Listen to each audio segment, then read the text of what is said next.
കഴിഞ്ഞ ക്ലാസ്സിൽ ടെസ്റ്റിസിനെ കുറിച്ചാണ് എക്സ്പ്ലെയിൻ ചെയ്തത്. അതായത് സ്ക്രോട്ടം, സെമിനിഫറസ് ട്യൂബ്യൂൾസ്, സെമിനിഫറസ് ട്യൂബ്യൂൾസിൽ കാണപ്പെടുന്ന cells, spermatogonia, Sertoli cells, Leydig cells, അത് എവിടെയൊക്കെ കാണപ്പെടുന്നു, അതിൻ്റെ ഫങ്ഷൻസ്, ഇവയെല്ലാം നമ്മൾ കഴിഞ്ഞ ക്ലാസ്സിൽ മനസ്സിലാക്കുകയുണ്ടായി. ഇന്ന് നമ്മൾ മെയിൽ റീപ്രൊഡക്റ്റീവ് സിസ്റ്റത്തിൻ്റെ accessory ducts, accessory glands, external genitalia, ഇത്രയും കാര്യങ്ങളെക്കുറിച്ചാണ് പഠിക്കാൻ പോകുന്നത്. മെയിലിൻ്റെ സ്പേം നിർമ്മിക്കുന്നത് ടെസ്റ്റിസിലെ സെമിനിഫറസ് ട്യൂബ്യൂൾസിലാണെന്ന് നിങ്ങൾ മനസ്സിലാക്കി. ഇങ്ങനെ ഉണ്ടാകുന്ന സ്പേമിനെ ഫീമെയിലിൻ്റെ ജെനൈറ്റൽ ട്രാക്റ്റ് വരെ കൊണ്ടെത്തിക്കേണ്ടതായിട്ടുണ്ട്. പ്രധാനപ്പെട്ട അസസറി ഡക്ട്സ് ഏതൊക്കെയാണെന്നുള്ളത് നമുക്ക് ഈ ചാർട്ടിൻ്റെ സഹായത്തോടു കൂടി മനസ്സിലാക്കാൻ സാധിക്കും. റേറ്റ് ടെസ്റ്റിസ്, അത് ഇറഗുലർ ക്യാവിറ്റീസ് ആണ്. വാസ എഫറൻഷ്യ, അതും സീരീസ് ഓഫ് ഫൈൻ ട്യൂബ്യൂൾസ് ആണ്. Then epididymis, stored sperms temporarily, then vas deferens. ഇത്രയുമാണ് പ്രധാനപ്പെട്ട ഡക്ട്സ്. ഇനി നമുക്ക് ഈ ഒരു ഡയഗ്രത്തിൻ്റെ സഹായത്തോടു കൂടി ഈ ഡക്റ്റുകളുടെ സ്ഥാനം എവിടെയൊക്കെയാണെന്ന് നോക്കാം. ഇതിൽ നിങ്ങൾ സെമിനിഫറസ് ട്യൂബ്യൂൾസ് എന്ന് എഴുതിയിരിക്കുന്ന ഭാഗം ഒന്ന് ഒബ്സർവ് ചെയ്യുക. അതായത് ഓരോ പ്രത്യേകം കമ്പാർട്ട്മെൻറ്റിലായിട്ടാണ് സെമിനിഫറസ് ട്യൂബ്യൂൾസ് ഇരിക്കുന്നത്. ആ കമ്പാർട്ട്മെൻറ്റിൻ്റെ പേര് ടെസ്റ്റിക്കുലാർ ലോബ്യൂൾസ് ആണെന്നൊക്കെ കഴിഞ്ഞ ക്ലാസ്സിൽ നിങ്ങൾ മനസ്സിലാക്കിയതാണ്. അപ്പോൾ ഇവിടെ ആ 250ഓളം ടെസ്റ്റിക്കുലാർ ലോബ്യൂൾസ് ഉണ്ടെന്നും 1 മുതൽ 3 വരെ സെമിനിഫറസ് ട്യൂബ്യൂൾസ് ഓരോ കമ്പാർട്ട്മെൻറ്റിലും ഉണ്ട് എന്നുള്ളതൊക്കെ നമ്മൾ കഴിഞ്ഞ ക്ലാസ്സിൽ മനസ്സിലാക്കിയതാണ്. അപ്പോഴിവിടെ seminiferous tubules of the testis open into the vasa efferentia through rete testis. അപ്പോഴിവിടെ സെമിനിഫറസ് ട്യൂബ്യൂൾസ് കഴിഞ്ഞ് next region rete testis, then vasa efferentia, then vasa efferentia leads to epididymis. അങ്ങനെയാണ് അതിൻ്റെ റൂട്ട്. ഇതിൻ്റെ ഫ്ലോ ചാർട്ട് രൂപത്തിലേക്ക് എഴുതാൻ നിങ്ങളുടെ എക്സാമിന് ചോദിക്കാറുണ്ട്. അതുകൊണ്ട് അത് കൃത്യമായി നിങ്ങൾ മനസ്സിലാക്കേണ്ടതായിട്ടുണ്ട്. വാസ എഫറൻഷ്യ leave the testis at open into epididymis located along the posterior surface of each testis. ഇപ്പോൾ പിൻഭാഗത്തായിട്ട് ലൊക്കേറ്റ് ചെയ്തിരിക്കുകയാണ് എപ്പിഡൈഡിമിസ് എന്ന് പറയുന്ന ഭാഗം. അപ്പോൾ ഒന്നുകൂടെ നോക്കുക. Seminiferous tubules, then next region rete testis, then rete testis, vasa efferentia, vasa efferentia leads to epididymis, epididymis leads to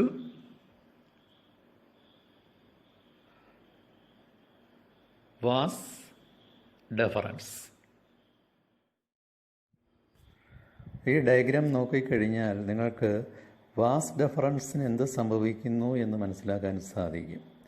the epididymis leads to vas deferens that ascend to the abdomen and loops over the urinary bladder.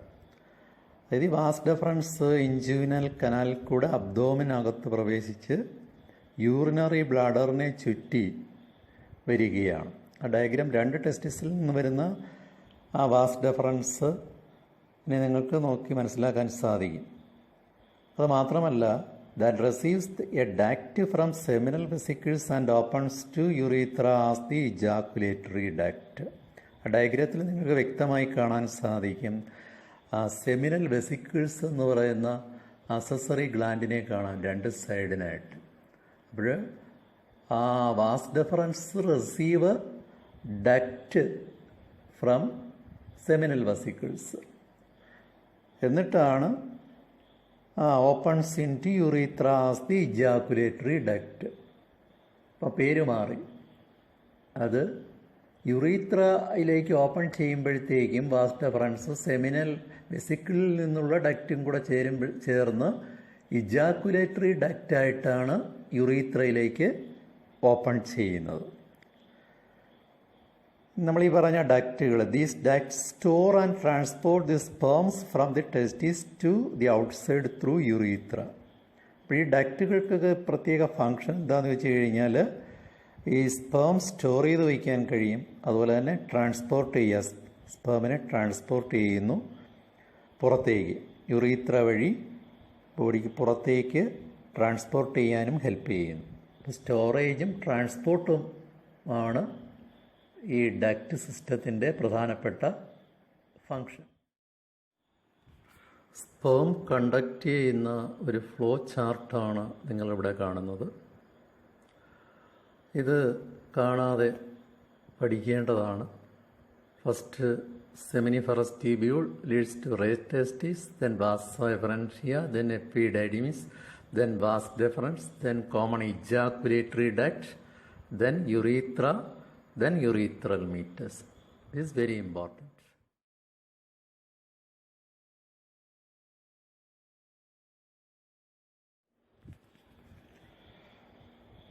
അടുത്ത മെയിലിൻ്റെ external ജെനൈറ്റാലിയയാണ്. The penis is the male external genitalia.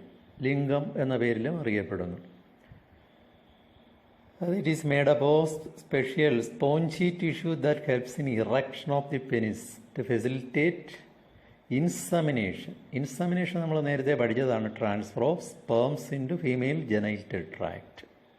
ഇപ്പോൾ ഈ ഡയഗ്രത്തിൽ നിങ്ങൾ നോക്കിയാൽ വ്യക്തമായി മനസ്സിലാക്കാൻ സാധിക്കും.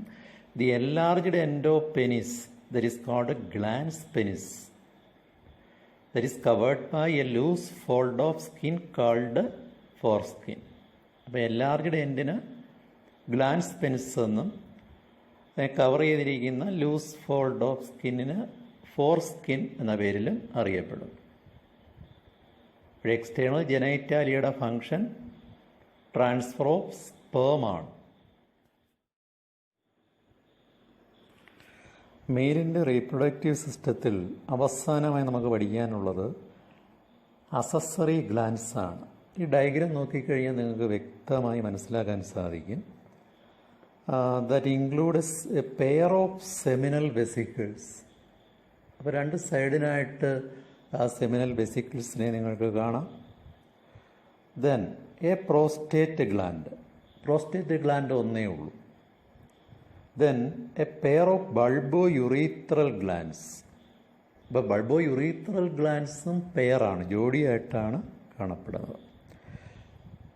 Secretions of these glands constitute seminal plasma. അപ്പോൾ ഈ മൂന്ന് ഗ്ലാൻഡുകളുടെയും സെക്രീഷന് ചേർത്ത് നമ്മൾ സെമിനൽ പ്ലാസ്മ എന്ന പേരിലാണ് അറിയപ്പെടുന്നത്. That is rich in fructose, calcium and certain enzymes. അപ്പോൾ സെമിനൽ പ്ലാസ്മയിൽ എന്തൊക്കെയാണ് അടങ്ങിയിരിക്കുന്നത്? Fructose, calcium and certain enzymes. പിന്നെ ഈ bulbourethral glands also helps in the lubrication of the penis. ഒരു ലൂബ്രിക്കൻ്റായിട്ട് പ്രവർത്തിക്കും അതിൻ്റെ സെക്രീഷൻ. ഏതിൻ്റെയാണ്? bulbourethral glandsൻ്റെ സെക്രീഷൻ ലൂബ്രിക്കൻ്റായിട്ട് പ്രവർത്തിക്കും. അപ്പോൾ സെമിനൽ പ്ലാസ്മയും ടെസ്റ്റിൽ വരുന്ന സ്പേമും കൂടെ ചേരുമ്പോഴാണ് സെമൻ ആയിട്ട് മാറുന്നത്. ഒന്നുകൂടെ ഓർക്കുക, ടെസ്റ്റിസിൽ നിന്ന് വരുന്ന സ്പേം വാസ് ഡെഫറൻസ് ആണ് കൊണ്ടുവന്നിട്ട് സെമിനൽ വെസിക്കിൾസ്, പ്രോസ്റ്റേറ്റ് തുടങ്ങിയ ഗ്ലാൻഡുകൾ സെക്രീറ്റ് ചെയ്യുന്ന സെമിനൽ പ്ലാസ്മയും കൂടെ ചേരുമ്പോഴത്തേക്കും അതിൻ്റെ പേര് സെമൻ എന്നാകും. നമ്മൾ മലയാളത്തിൽ പറയുമ്പോഴത്തേക്കും ശുക്ലം എന്ന പേരിലാണ് അറിയപ്പെടുന്നത്. ഇത്രയും ആയപ്പോഴത്തേക്കും നമ്മുടെ മെയിൻ റീപ്രൊഡക്റ്റീവ് സിസ്റ്റം തീർന്നിരിക്കുകയാണ്. നമ്മൾ ഈ ചാപ്റ്ററിൽ പ്രധാനമായി പഠിച്ച ഭാഗങ്ങൾ ഒന്നുകൂടെ നിങ്ങൾ ഓർക്കണം. ഇതിൽ നമ്മൾ ടെസ്റ്റിസിനെ കുറിച്ച് ഡീറ്റെയിൽ ആയിട്ട് പഠിച്ചു. അതിൻ്റെ accessory ducts, glands, external genitalia. ടെസ്റ്റിസിലെ സ്ക്രോട്ടം പഠിച്ചു. അതിലെ ടെമ്പറേച്ചറിൻ്റെ പ്രത്യേകത എങ്ങനെയാണെന്നൊക്കെ മനസ്സിലാക്കി. സെമിനിഫറസ് ട്യൂബ്യൂളിൻ്റെ പ്രാധാന്യം, സെമിനിഫറസ് ട്യൂബ്യൂളിനകത്ത് സെൽസ് ആരൊക്കെയാണ്? ജെർമിനൽ എപ്പിത്തീലിയം, സ്പ്രമാറ്റോഗോണിയ, ന്യൂട്രിയൻസ് ഒക്കെ പ്രൊവൈഡ് ചെയ്യുന്ന സെർട്ടോളി സെൽസ്, പിന്നെ സെമിനിഫറസ് ട്യൂബ്യൂൾസിനിടയിൽ കാണപ്പെടുന്ന interstitial cells or Leydig cells, അത് ഹോർമോൺ സെക്രീറ്റ് ചെയ്യുമെന്ന് നമ്മൾ പഠിക്കുകയുണ്ടായി. അത് മെയിലിൻ്റെ സെക്കൻഡറി സെക്ഷൽ ക്യാരക്ടേഴ്സിനെ കൺട്രോൾ ചെയ്യുമെന്ന് പഠിച്ചു. പിന്നെ ഡക്റ്റ് സിസ്റ്റം ഇന്ന് നമ്മൾ പഠിച്ചു. അതിൽ rete testis, vasa efferentia, epididymis, vas deferens, urethral meatus ഒക്കെ പഠിക്കുകയുണ്ടായി. പിന്നെ മെയിലിൻ്റെ എക്സ്റ്റേണൽ ജെനൈറ്റാലിയ, അതിൻ്റെ ഫങ്ഷൻ എന്താണ്? Insemination, transfer of sperm into female genital tract. പിന്നെ അവസാനമായി നമ്മൾ പറഞ്ഞ accessory glands, seminal vesicles, prostate, bulbourethral glands. പിന്നെ സെമിനൽ പ്ലാസ്മ, ഇവയുടെ സെക്രീഷൻ, അതിനകത്തെ contents, fructose, calcium, enzymes. Seminal പ്ലാസ്മയും ടെസ്റ്റിസിൽ നിന്ന് വരുന്ന സ്പേമും കൂടെ ചേരുമ്പോഴത്തേക്കും എന്താണ് നമ്മൾ പറഞ്ഞത്? സെമൻ. അപ്പം ഇത്രയും കാര്യങ്ങൾ നല്ല ഭംഗിയായി പഠിക്കുക. ഉടൻ തന്നെ ഞാനൊരു ഓൺലൈൻ എക്സാമിനേഷൻ മെയിൽ റീപ്രൊഡക്റ്റീവ് സിസ്റ്റത്തിൽ നിന്നും കണ്ടക്ട് ചെയ്യും. അതിനുവേണ്ടി നിങ്ങൾ തയ്യാറായി ഇരിക്കുക. Okay, thank you. Vasa efferentia, epididymis, and vas deferens are the male accessory ducts. The retitestis is a network of ductules formed by the seminiferous tubules. Vasa efferentia are ciliated ductules that arise from the retitestis. They collect sperms and transfer them to the epididymis. The epididymis is a long, narrow, highly coiled tubule present along the posterior surface of the testis. It is divided into three parts: anterior, caput epididymis; middle, corpus epididymis; and posterior, cauda epididymis. The epididymis stores the sperms temporarily and nourishes them.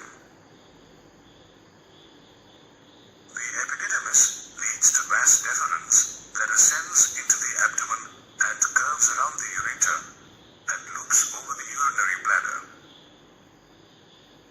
It extends backwards and receives the duct from the seminal vesicle, and finally opens into the urethra as an ejaculatory duct. The neck of the urinary bladder, ejaculatory duct, and prostate gland open into the urethra or urinogenital canal.